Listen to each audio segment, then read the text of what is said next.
chers bien-aimés, c'est l'émission de Val Mieux qu'un qui est en train de passer actuellement avec le couple David et Bobette Mapamoli. Merci encore de nous accorder ce privilège d'être devant votre écran, chez vous, à la télévision, ou soit sur vos smartphones, vos laptops, pour passer encore un temps béni avec l'émission de Val Mieux qu'un.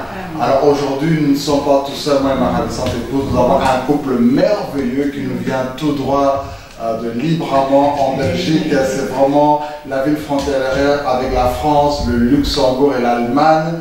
C'est un couple pastoral, il dirige l'église Parole de vie à Libramont. Et je vais vous présenter le pasteur Michel et la sœur Zita Muyembe qui sont au milieu de nous. Welcome, bonjour, bonjour. Bonjour. Ça va bien, le pasteur, ça va bien. Merci pour l'invitation. Amen, amen, amen. Et ça nous fait plaisir. Gloire à Dieu, gloire à Dieu. C'est un honneur pour nous en tout cas. Amen. D'être avec vous. Yes. Je sais que c'est vous les spécialistes des couples. De Val Mieux qu'un. Amen.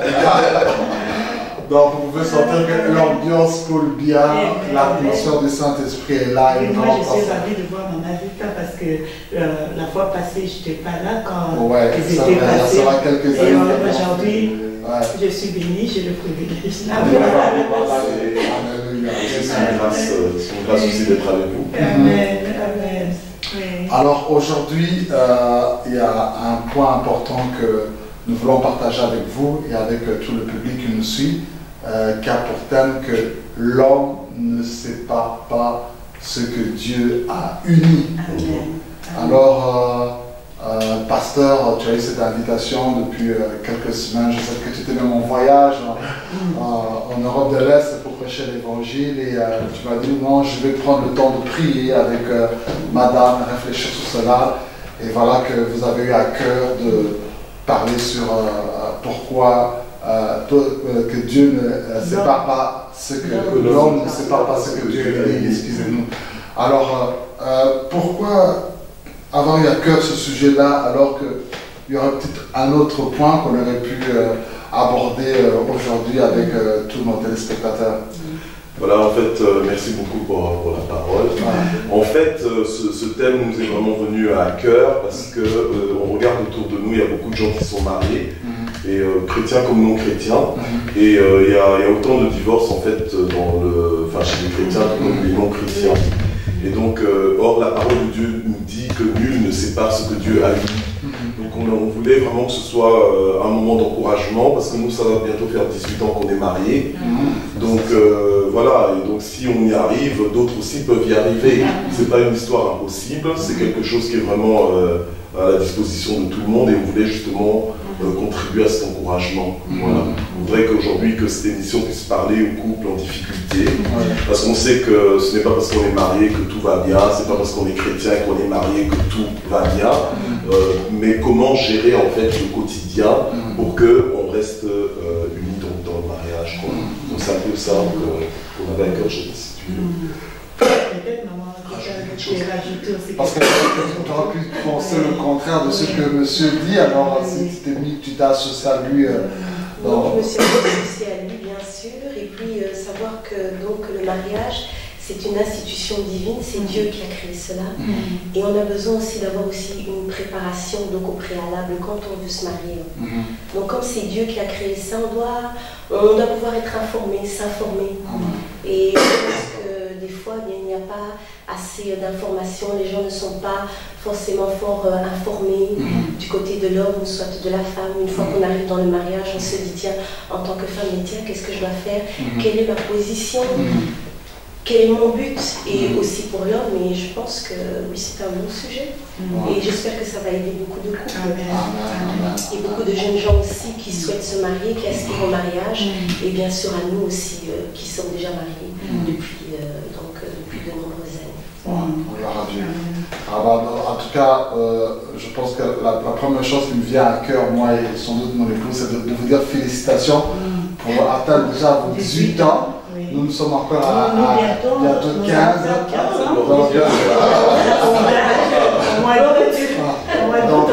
15 comme le pasteur Michel vient de dire, donc on a toujours des problèmes. Hein? Dans 15 ans, on a passé aussi dans beaucoup de choses, mais le Seigneur nous soutient. Oui, voilà. Comme tu as dit, si le Seigneur est avec nous jusqu'aujourd'hui, voilà. on peut aussi aider les autres qui vont nous suivre aujourd'hui par cette mission. Voilà, voilà.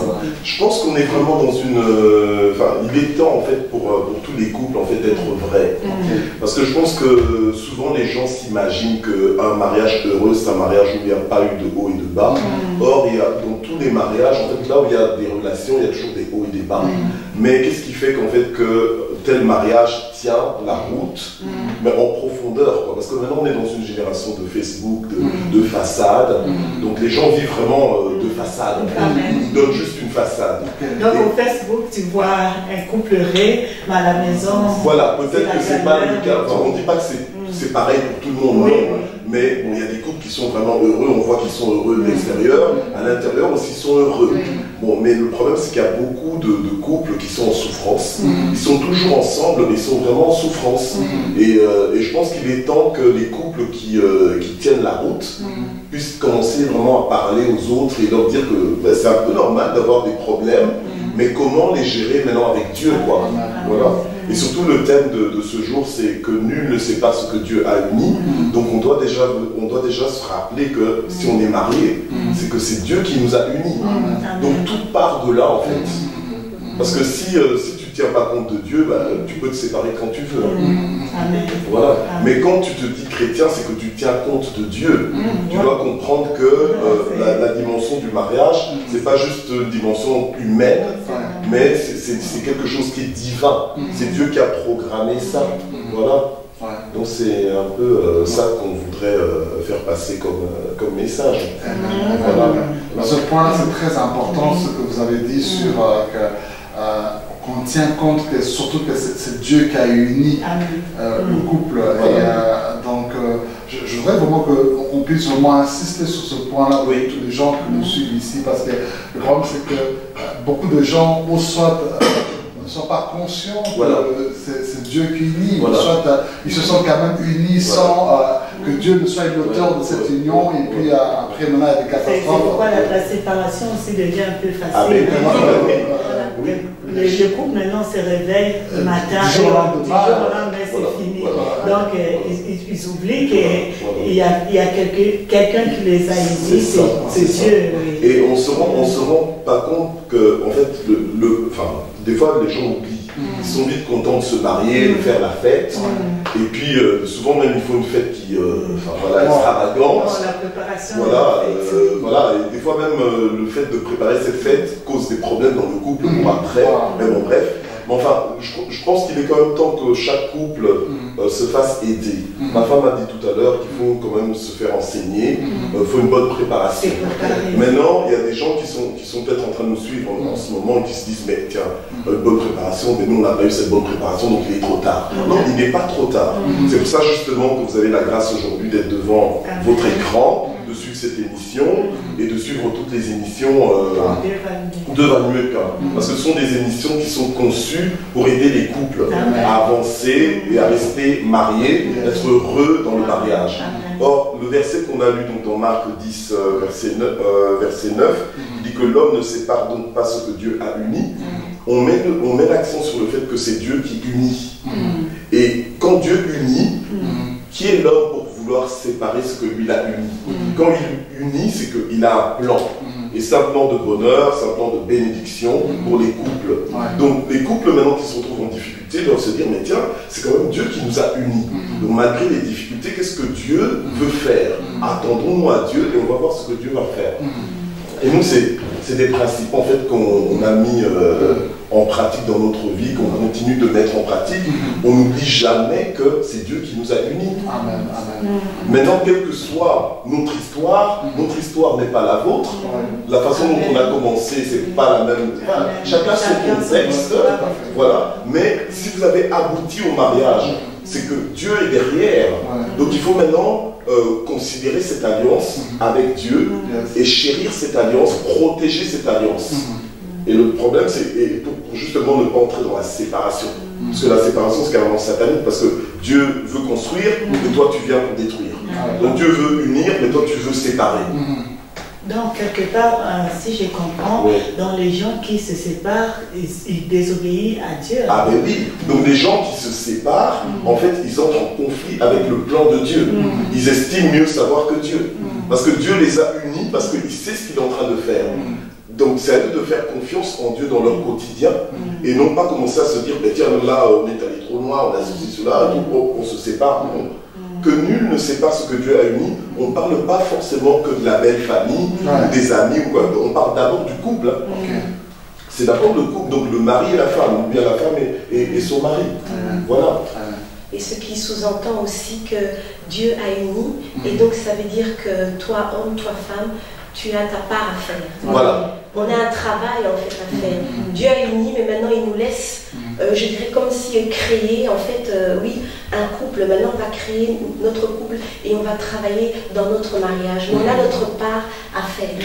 Voilà. Sans ça, ben, Dieu ne peut pas nous aider. Il faut vraiment qu'on travaille, toi en tant que femme, travaille pour faire marcher ton couple, pour développer ton couple et pour que ton couple aussi aille de l'avant. On doit y mettre du sien. Parce que des fois il y a des moments où on se dit, ben non, j'arrête. Comme dit si bien le pasteur, aimer en fait c'est une décision. On décide d'aimer. Comme le jour où tu dis je n'aime plus, en fait tu as décidé, toi homme ou femme, tu as décidé ben, aujourd'hui eh bien, je ne t'aime plus. Et c'est une décision aussi de vouloir, est-ce que je veux que mon couple aille de l'avant? Est-ce que je veux que mon couple grandisse? Est-ce que je veux vivre de bonnes choses? Et c'est à nous en tant que femmes, à nous, enfin à vous pardon, en tant qu'hommes, de travailler. Et Dieu est derrière pour nous aider. Son Esprit Saint est là aussi pour nous inspirer. Et c'est ça qui est important. Et ça c'est vraiment un point très important parce que le mariage, ça ne va pas tout seul, ça ne marche pas tout seul. Donc il faut s'impliquer. Il faut s'impliquer pour que ça marche. Et s'impliquer, ça veut dire qu'il y a des ajustements à faire. Peut-être que tu as grandi en pensant, en voyant tes parents mariés, tu as vu la façon dont ils vivaient. Maintenant, tu essaies de répliquer ça. Mais leur formule, leur façon de faire ne fonctionne peut-être pas avec ton épouse, mais avec ton époux. Donc tu dois savoir t'ajuster. Tu dois t'ajuster par rapport à l'autre pour que ça marche. Et s'ajuster, ça veut dire essayer de trouver un terrain d'entente.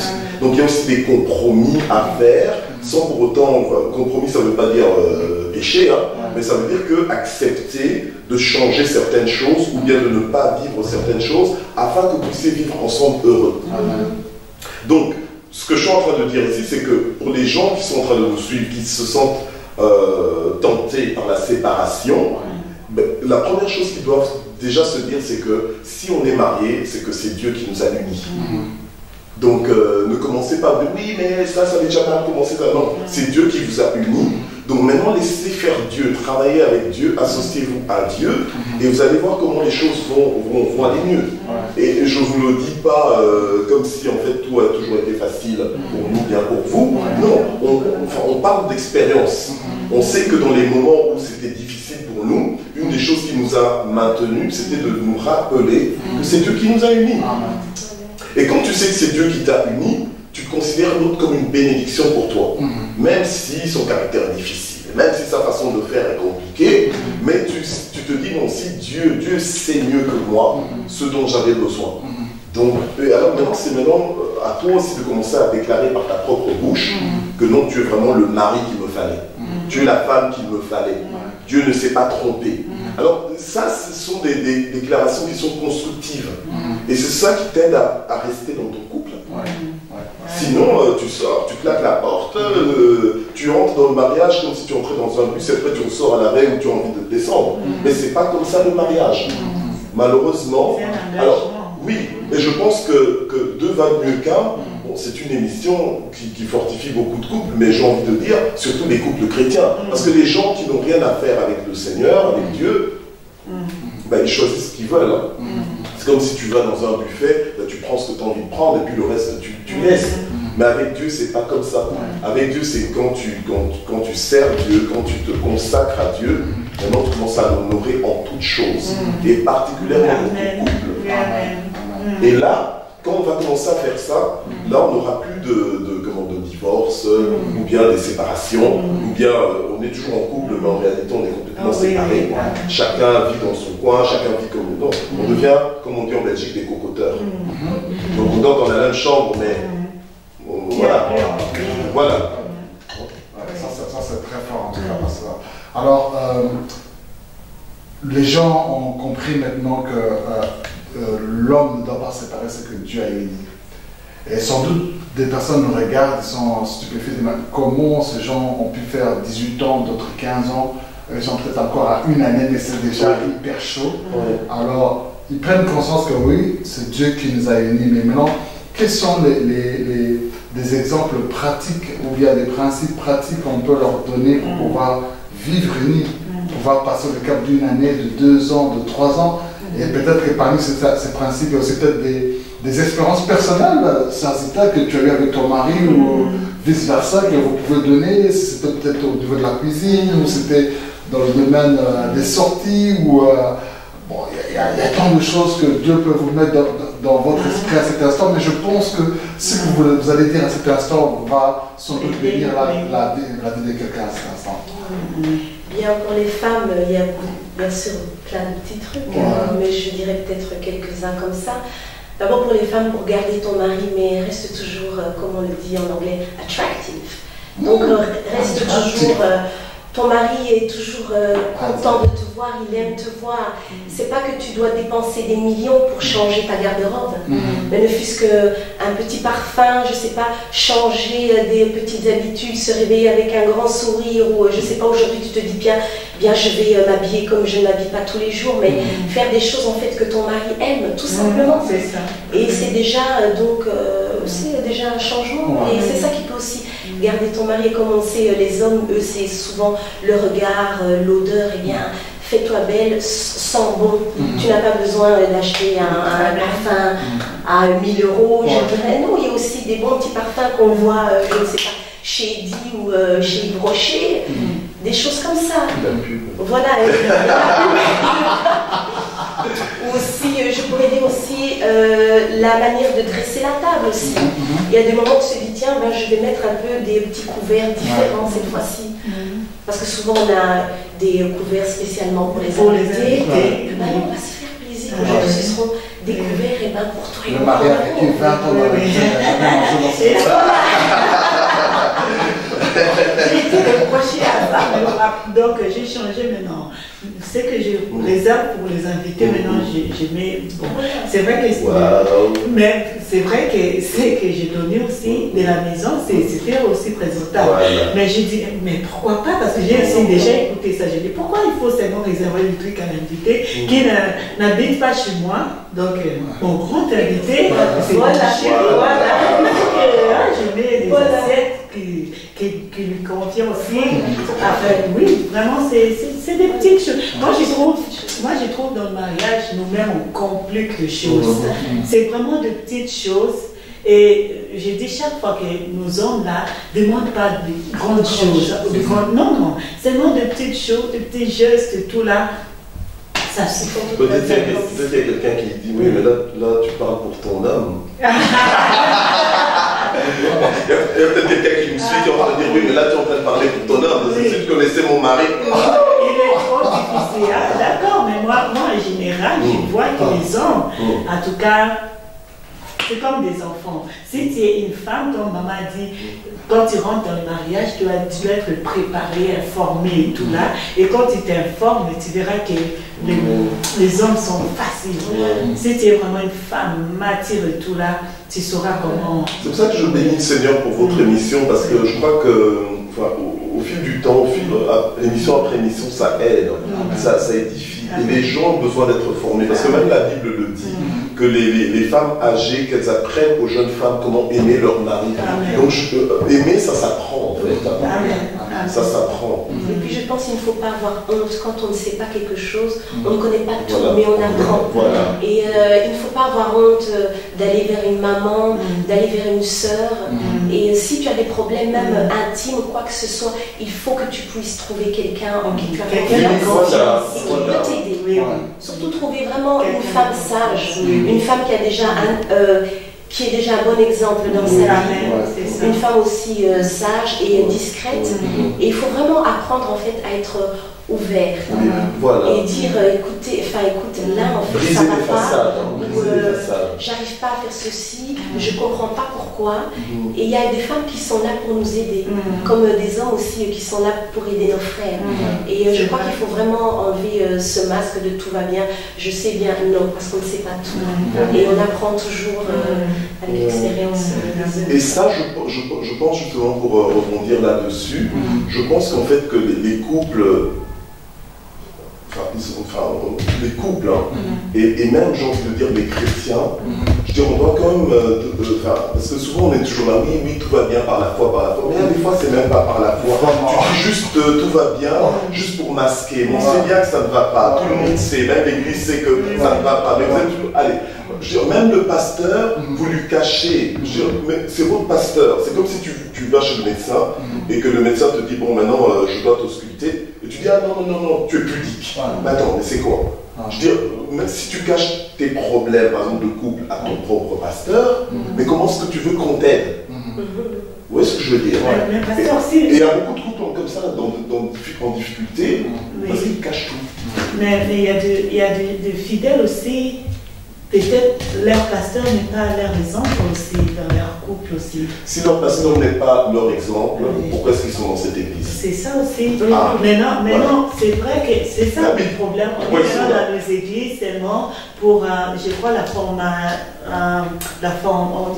formalité. Donc on est là parce que je me suis habituée avec eux et tout là, tu vois, on va plus à l'église vraiment pour des choses spirituelles, parce que pour moi c'est vrai, pour que je vienne à l'église, il faut que le pasteur soit un exemple pour moi. Mais il y a d'autres personnes, ils voient que le pasteur n'est pas un exemple pour leur couple et tout, mais ils sont là. Mais qu'est-ce qu'ils vont faire? Qu'est-ce qu'ils doivent faire? Eh bien, la chose simple, il faut être pratique. Vous voulez vous en sortir. Si vous allez dans une église, il faut avoir confiance en vos dirigeants. Et il faut trouver en vos dirigeants aussi un modèle. Si franchement, on ne leur demande pas d'être parfaits, parce que ce sont des hommes ordinaires, donc voilà. Mais si vraiment vous n'arrivez pas, parce que vous trouvez que non, que vous ne pouvez pas vous confier en votre pasteur, c'est que ce n'est pas votre pasteur alors. Alors allez trouver, demandez à Dieu de vous guider vers une église où vous aurez un pasteur qui pourra parler à votre vie. Amen. Amen. Et le problème, c'est qu'il y a beaucoup de couples qui sont en péril, qui se séparent même. Et ils se séparent, mais le pasteur, il n'est pas Dieu. Mais par contre, le pasteur, c'est quelqu'un que Dieu a donné à l'église, donc à ce couple-là, pour les aider. Et tant que ce couple-là ne comprend pas les choses qu'il doit comprendre comme il devrait comprendre, ben, ce couple sera perdu. Donc ce couple n'aura pas de succès dans sa propre relation de mariage. Et c'est pour ça qu'il y a des chrétiens qui sont à côté de nous, on les voit dépérir dans leur mariage. Ils sont mariés, mais ils ne sont pas heureux. Le seul jour où ils étaient heureux, c'était le jour de la fête. Ouais. C'est vrai. C'est vrai. Pasteur Michel, ton épouse a donné un bon exemple d'illustration côté femme, attractive, et tu, beaucoup de sœurs se retrouvent. Mais pour nous, les mères, les hommes, tu as un petit truc, les mains, parce qu'on est souvent les mains. Il y a aussi des petites responsabilités qu'on doit avoir pour savoir garder aussi cette flamme, garder ce mariage qui ne se sépare pas. Quels sont les conseils pratiques? Je vais répondre de deux façons. Je réponds d'abord par une façon biblique, donc donner un exemple par rapport à la Bible, et puis deuxièmement, essayer d'être pratique. Bibliquement, je veux dire, normalement, l'homme est supposé aimer sa femme comme Jésus a aimé l'Église. Or, quand Jésus a aimé l'Église, l'Église n'était pas encore l'Église. Donc, dans le sens que l'Église n'était pas encore soumise à Jésus, n'était pas encore comme elle devrait être. D'accord? Mais Jésus s'est donné à la croix pour l'Église. D'accord? Donc, normalement, l'homme, pour que ça marche avec sa femme, il doit avoir aussi un tel amour, un amour sacrificiel. Okay? Un amour sacrificiel, ça veut dire que tu penses à toi après. Donc, tu penses d'abord au bien de ta femme. Et en anglais, il y a une phrase qui dit que une femme heureuse, c'est une vie heureuse. Une femme heureuse, c'est une vie heureuse. Donc quand ta femme est heureuse, la vie elle est heureuse. Happy wife, happy life. Donc voilà. Donc maintenant, c'est à l'homme maintenant de s'arranger. Il doit connaître sa femme pour commencer. Il doit prendre le temps de montrer à sa femme que non, je suis à ta disposition.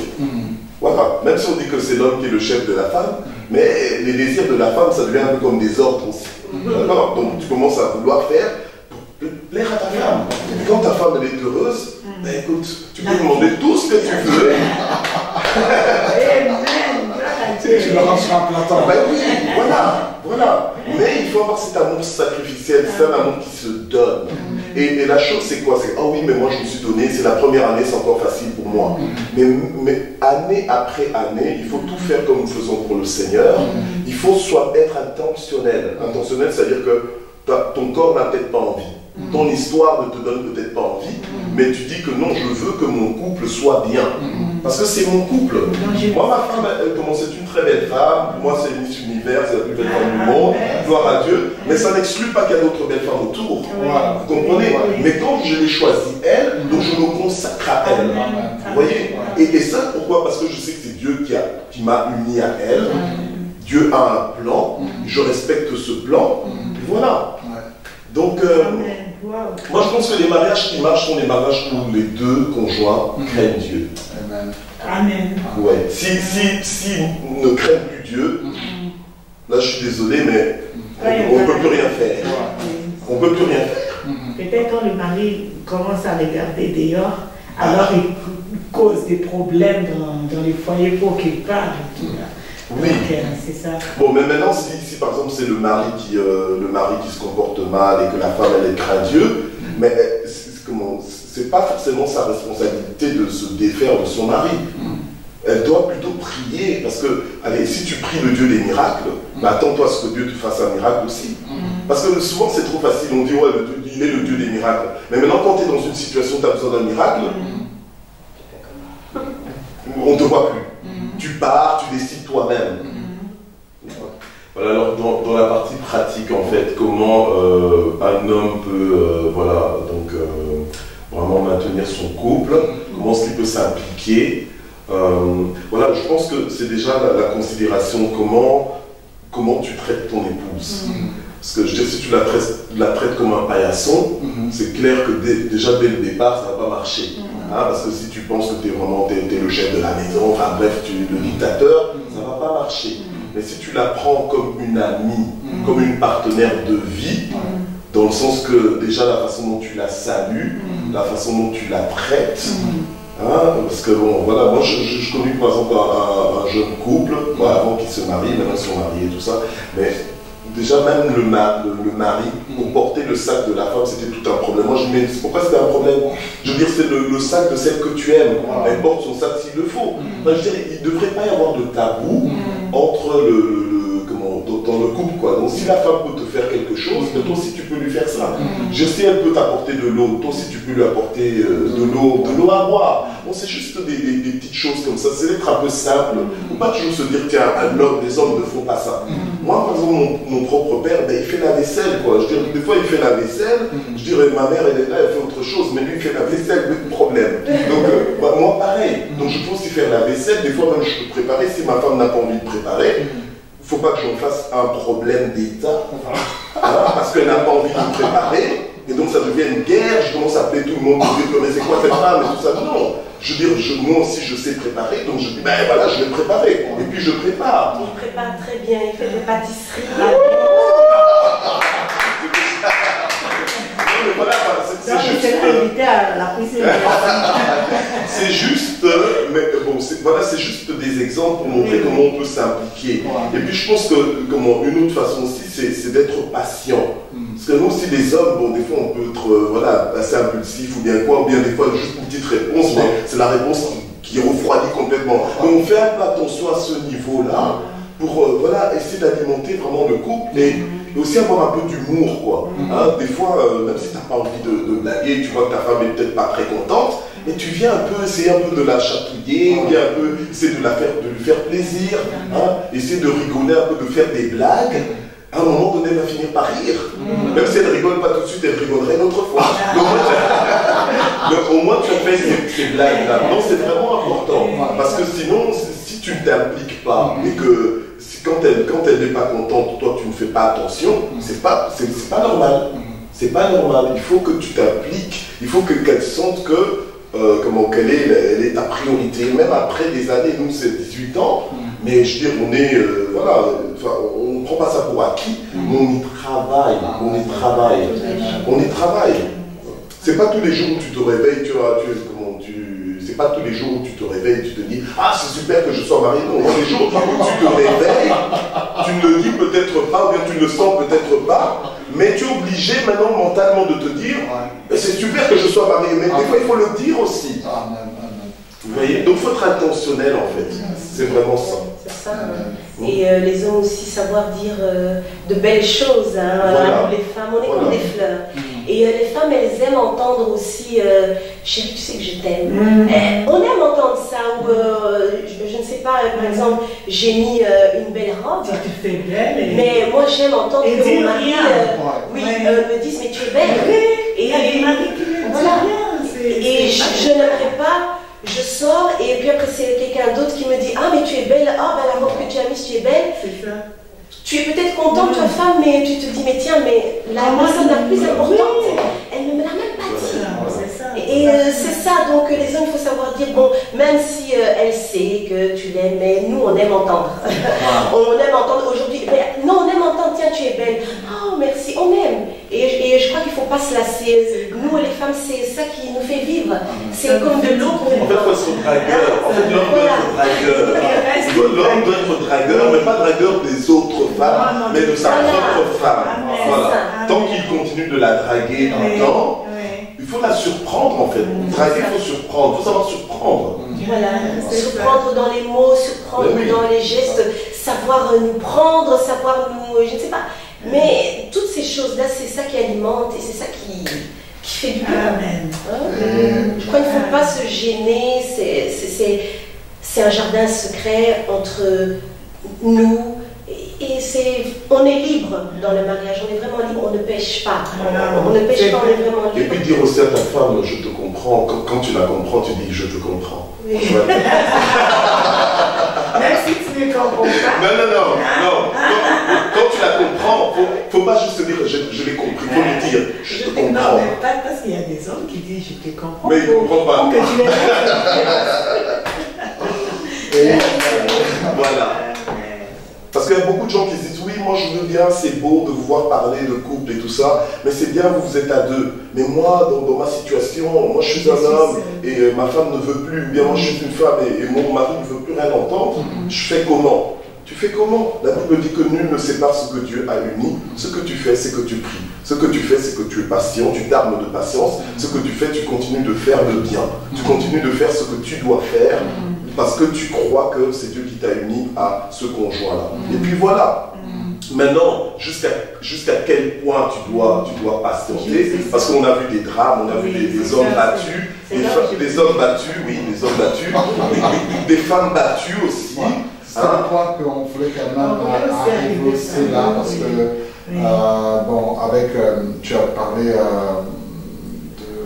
de Facebook, tout ceci, avec les réseaux sociaux, il y a beaucoup de choses qui se sont passées.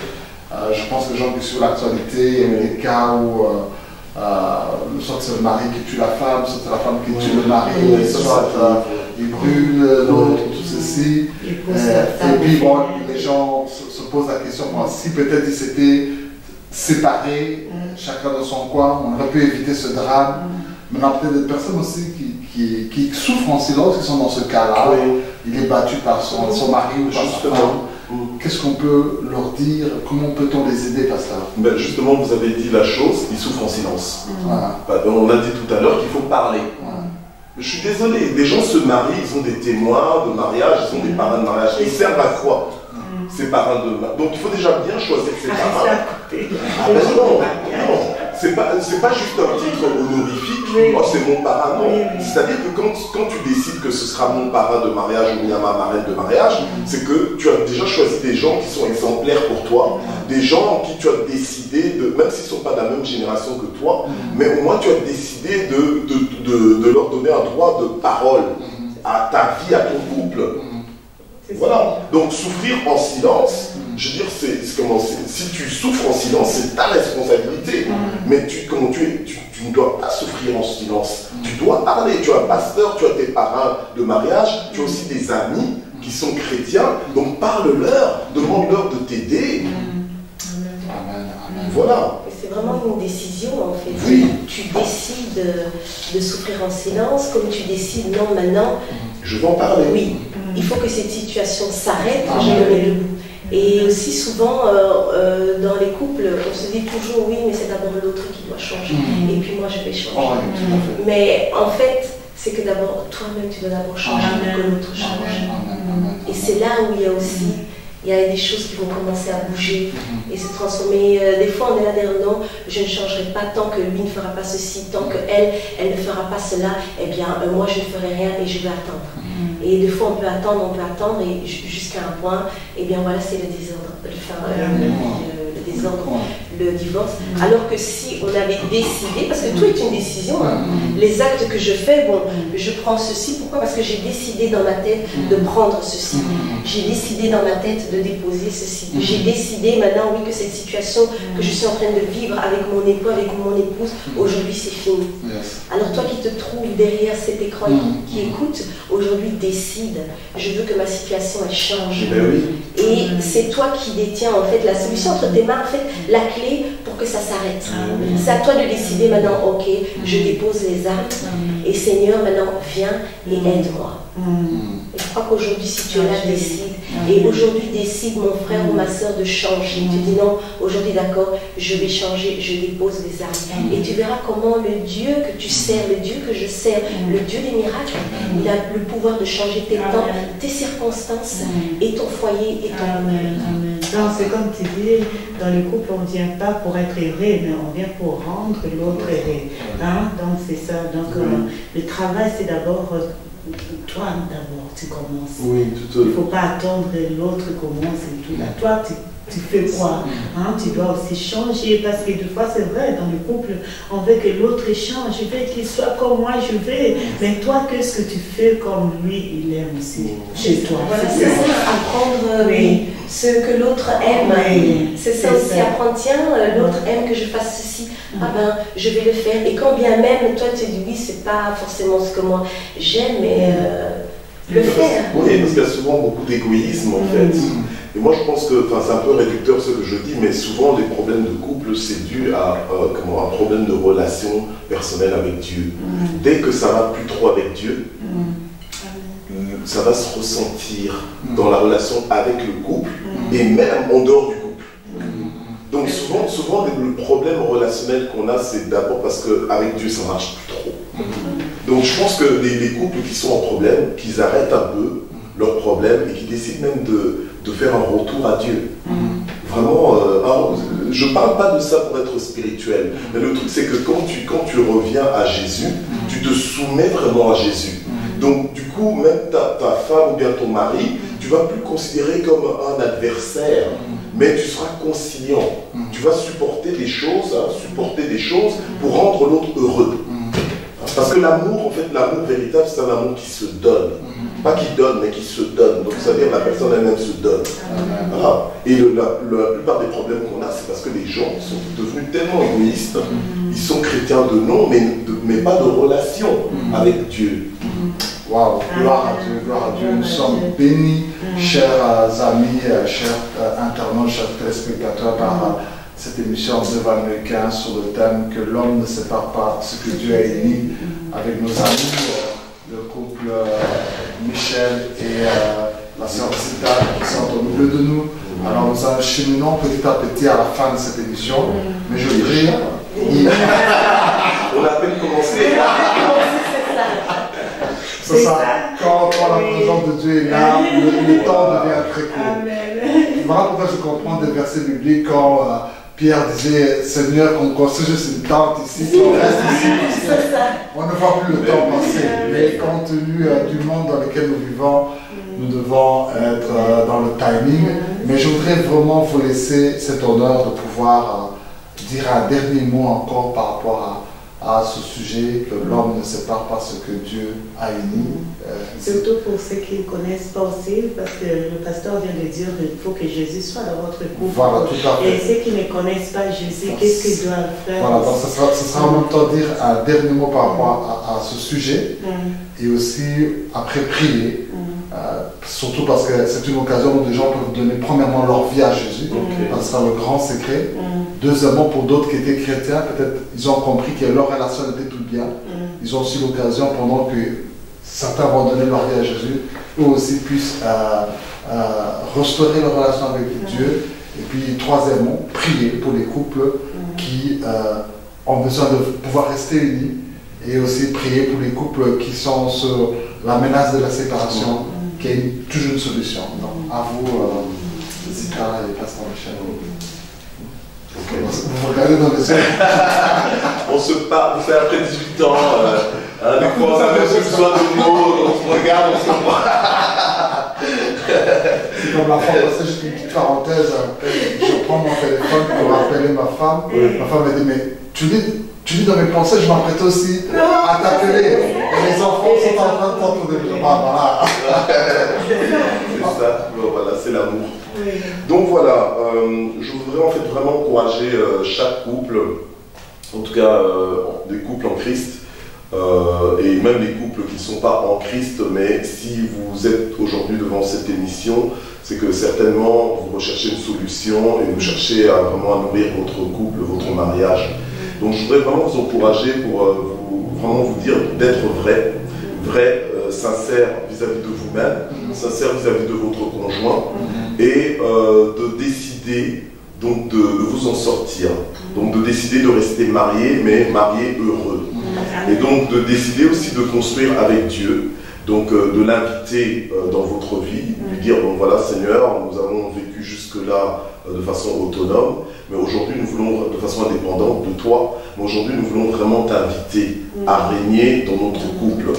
Nous sommes mariés, nous avons notre histoire, nous avons eu des hauts et des bas, et nous aurons encore des hauts et des bas, mais au moins avec toi nous savons que nous pourrons faire des exploits et nous réussirons de rester unis, parce que ta parole dit que nul ne sait pas ce que Dieu a uni.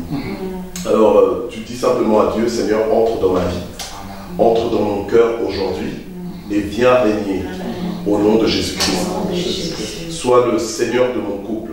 Je veux bâtir avec toi. Aide mon couple à être restauré. Aide mon couple à se relever, à reprendre de la vitesse. Redonne-moi de nouvelles dispositions pour aimer mon conjoint. Redonne aussi à mon conjoint de nouvelles dispositions pour m'aimer. Et que l'amour soit vraiment le lien de la perfection entre tous les deux. Vraiment que Dieu vous bénisse. Soyez vraiment encouragés. Si vraiment vous pensiez au divorce et que ça continue de trotter dans vos têtes, dites-vous bien que c'est une tentation. Et ne cédez pas à la tentation. Et demandez à votre pasteur de prier pour vous. Recherchez de l'aide. Et faites travailler vos parrains, faites travailler vos témoins, ils sont là pour ça. Amen. Que Dieu vous bénisse.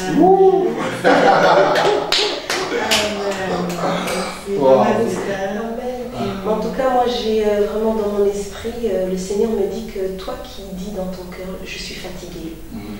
En tout cas, moi je veux simplement t'encourager, reprends courage et retourne à la source. Et la source, c'est vraiment le Seigneur Jésus et c'est sa parole. Amen. Alors aujourd'hui, tu es courageux, en tout cas découragé, relève-toi, Dieu est là. Et ton mariage, il va refleurir. Amen. Il ne faut pas désespérer. C'est Dieu qui a prévu ça, et il a prévu ça, mais c'est pour notre bonheur. Et moi, je crois qu'il y a vraiment un bonheur dans le mariage, mais tout dépend de nous. Alors toi qui es fatigué aujourd'hui, relève-toi, prends courage, et tu verras comment Dieu va changer tes temps, tes circonstances. Je le crois au nom de Jésus. Au nom de Jésus. Amen. Merci beaucoup. Voilà. En tout cas, moi, ma chère, on est très très content. Je pense que tous ceux qui me suivent, et même aussi toute l'équipe de Locolé TV qui est derrière les caméras, les gens sont bénis par ce couple fantastique. Et je voudrais dire aux gens, si vous voulez un jour faire un tour dans leur église, vous êtes les bienvenus. Les coordonnées de l'église, ils sont à Libramont, apparaissent sur l'écran. Donc vous avez l'adresse de l'église qui apparaît sur l'écran. Vous avez le numéro de contact du pasteur Michel qui apparaît sur l'écran. Et vous avez aussi les horaires du culte du dimanche qui apparaissent sur l'écran. Donc n'hésitez pas à Libramont. Vous pouvez passer là-bas un jour et vous serez encore bénis. Soit si vous habitez à Libramont, dans les environs de Libramont, vous n'avez pas d'église, et bien voilà, cette église-là est là pour vous recevoir. Le couple pastoral, c'est là pour vous accueillir. Alors, nous voulons se faire une grande annonce, c'est qu'en date du 8 septembre, le samedi 8 septembre, nous organisons une belle journée pour les couples qui a pour thème ton partenaire ou ta partenaire n'est pas ton ennemi. Et donc, ce sera une journée merveilleuse qui va commencer à partir de 10h jusqu'à 15h. Nous aurons des enseignements avec des débats, questions. Nous aurons des ateliers tête à tête pour le projet d'avenir pour votre couple. Nous aurons aussi des jeux de couple interactifs, un peu de temps de détente. Il y aura aussi un brunch, vous allez manger et boire gratuitement. Mais il va falloir vous enregistrer vous inscrire sur nos contacts, nos numéros de téléphone, nos réseaux Facebook, Instagram, qui apparaîtront aussi tout ça sur l'écran. Et vous réservez ça avant la date du 3 septembre pour qu'on puisse, avant le 3 septembre, comme ça on puisse avoir le temps de faire une bonne préparation pour vous accueillir convenablement en tant que des princes et des princesses de Dieu. Donc ne manquez pas ce rendez-vous dans votre calendrier le 8 septembre. Et il y aura plein d'invités surprises, vous serez vraiment bénis. Voilà, donc nous sommes arrivés à la fin de cette émission. N'hésitez pas à partager cette vidéo sur les réseaux sociaux. Invitez les gens aussi à aller sur Epibox TV, Canal 24, la chaîne Locole TV, vous serez bénis abondamment. Merci encore au Seigneur, merci au couple, merci à vous aussi, merci à ma ravissante épouse, merci à moi-même, merci à toute l'équipe, merci à vous, merci au Seigneur, que Dieu vous bénisse abondamment, à très bientôt, bye bye. Amen.